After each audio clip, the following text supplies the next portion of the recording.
you know, significantly so. But, you know, that doesn't mean anything, really. Well, it's a pretty even start as we'd expect. The Australians, you say, quickest in the time trial. Their female cox, Kendall Booth, females now coxing men's crew, sat in the back. It's Martin Sauer sat in the back here of this German crew.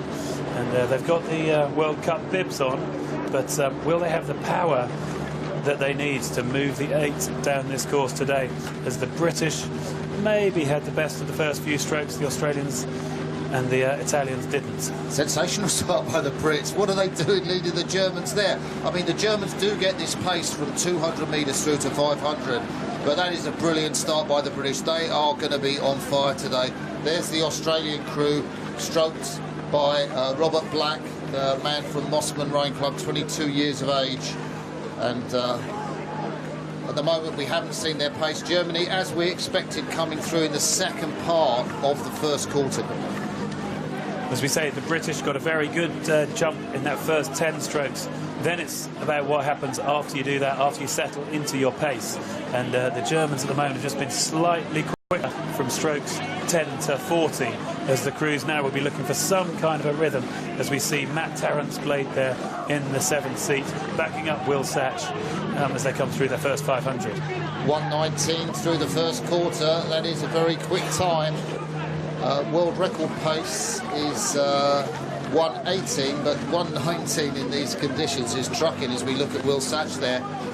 I think that's pretty good for the Germans. The bow number 3 is the Netherlands boat. The Australians haven't shown yet, perhaps missing the magic that took them to that time trial victory.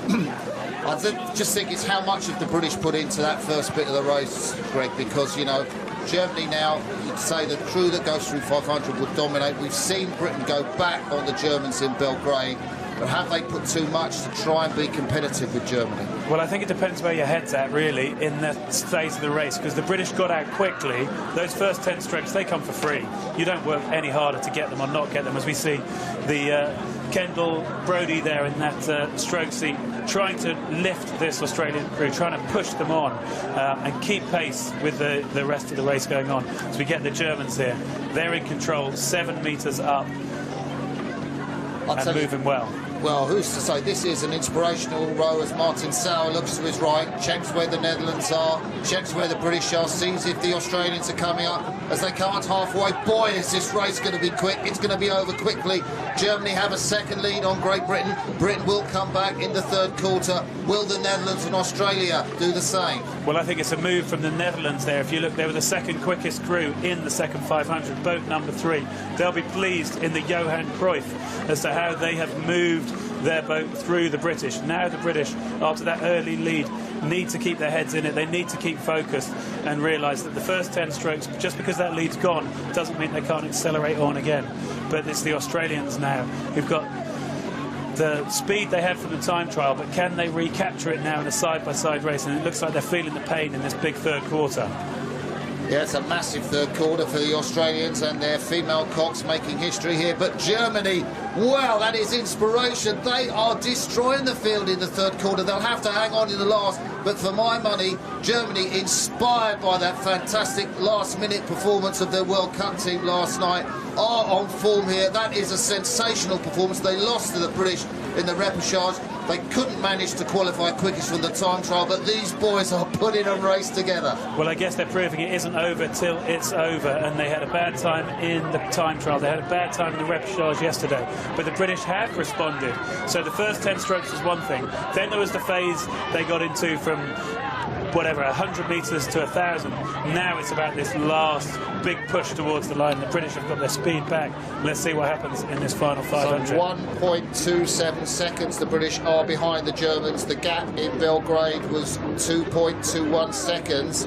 The British closed that by almost a second at Belgrade. This is where it's going to hurt for the Germans. The British are charging. You can see the Germans at the top of your picture. The British are around about a third of a length with bow number 5. I think the Germans have gone again, though. With 500 to go, I think the Germans stepped on again. And although the British had a little bit of a sniff, the Germans, I think, have snuffed that out.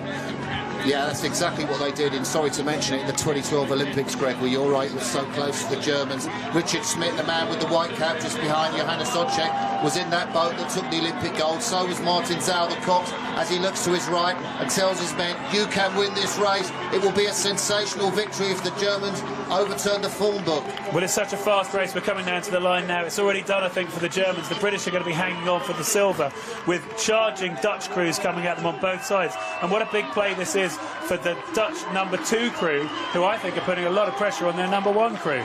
So as they come up to the line, the British are charging, but it's too late. Germany will win this. An inspirational performance from Deutschland Acta. They take the gold medal. Britain take the silver yet again, and it's the first Netherlands boat, just beats the second Netherlands boat. Australia back in 5th, couldn't